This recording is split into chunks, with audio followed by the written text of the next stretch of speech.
but there's a king financing business. And to those who can ensure collection, it is a lucrative business. An economics professor named Stuart Crane notes that there are two means used to loan governments, money to governments and kings, and two means of collecting on that money.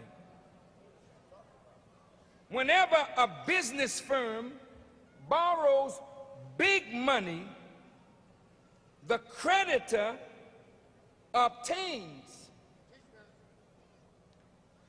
an influence in management to protect its investment. Like a business, no government can borrow big money unless that government is willing to surrender to the creditor some of its sovereignty.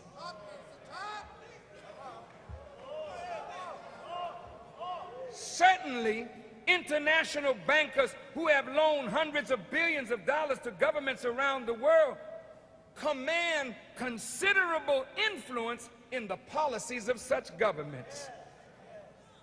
But the ultimate advantage, listen to this, that the creditor has over a king or a president is that if the ruler gets out of line, the banker can finance his enemy or his rival.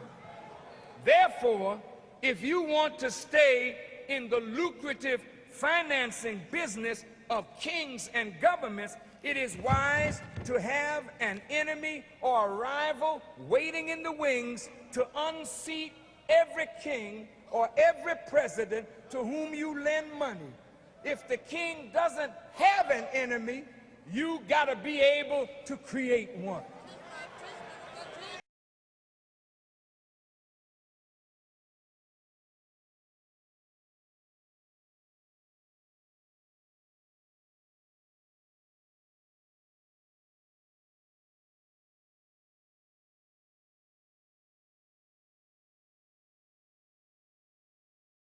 Surely, Your Majesty, you're not telling me that the Jewish lobby in the United States pulls the strings of the presidency?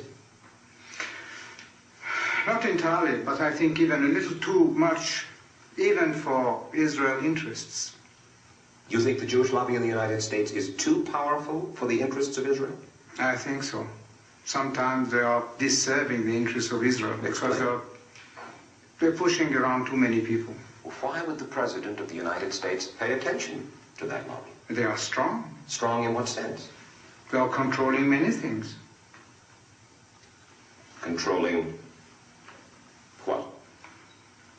Newspapers, medias, Your Majesty. banks, finances, and I'm going to stop there. Well, now wait just a second.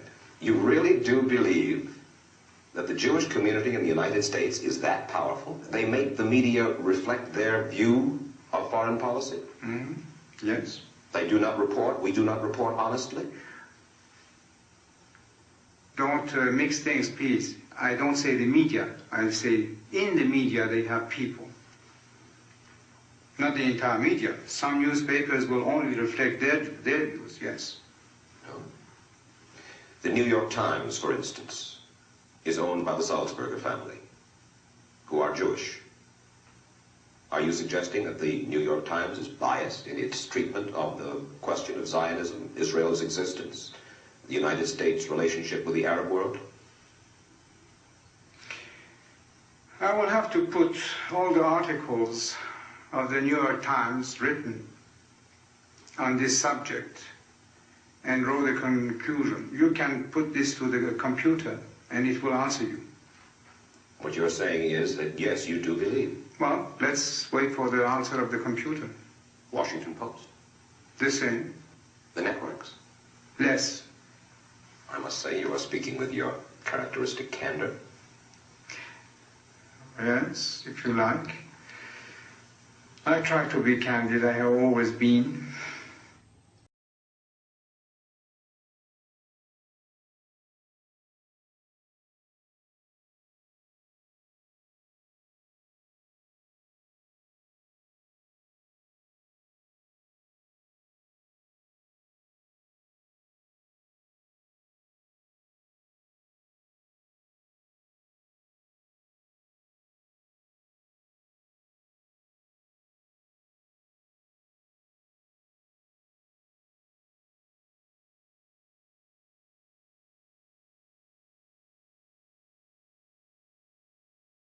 The Saudi wars are not new, and they indicate this endless fear that they would collapse. If you look at the history of the Middle East, you would see since 1953 the collapse of the Egyptian monarchy, followed by the Iraqi monarchy, followed by the Yemeni monarchy, theocracy, then the Libyan, and then the Iranian, the Shah, absolute monarchy. That trend is continuing historically, and the Saudis are the only one who have been able to slow it down. نشرت مجلة التايم الأمريكية مقابلة مع ولي العهد السعودي محمد بن سلمان، أكد خلالها أنه يسعى لتخفيف موقف المملكة الحاد تجاه إسرائيل، مشيرا إلى أن المصالح المشتركة مع تل أبيب مبنية على أساس العدو المشترك وهو إيران، إضافة إلى المصالح الاقتصادية التي تدعم اقتصاد البلدين. Israel doesn't seek to destroy anyone. In Iran, still today, after the agreement, during the agreement, before the agreement, Iranian leaders are talking about their goal to eradicate Israel off the face of the earth. العلاقات السعودية الإسرائيلية كما يقول البعض لم تعد تجري خلف الكواليس، فالصحافة الإسرائيلية والبريطانية أكدت في أوقات مختلفة عن محادثات مباشرة بين الرياض وتل أبيب على مستويات عدة، أبرزها التجاري والأكاديمي. إيران التي وصفها بن سلمان برأس مثلث الشر في العالم إلى جانب الإخوان المسلمين وتنظيم داعش، قد تكون كما يرى مراقبون ذريعة لفتح الباب واسعا أمام العلاقات الدبلوماسية بين السعودية وإسرائيل ودول خليجية أخرى.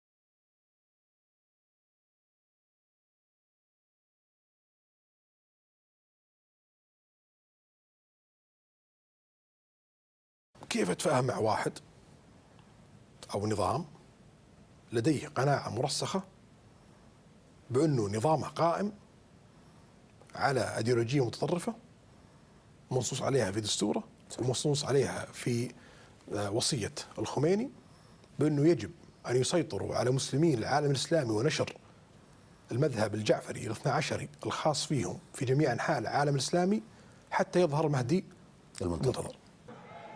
Therefore, if you want to stay in the lucrative financing business of kings and governments, it is wise to have an enemy or a rival waiting in the wings to unseat every king or every president to whom you lend money. If the king doesn't have an enemy, you got to be able to create one.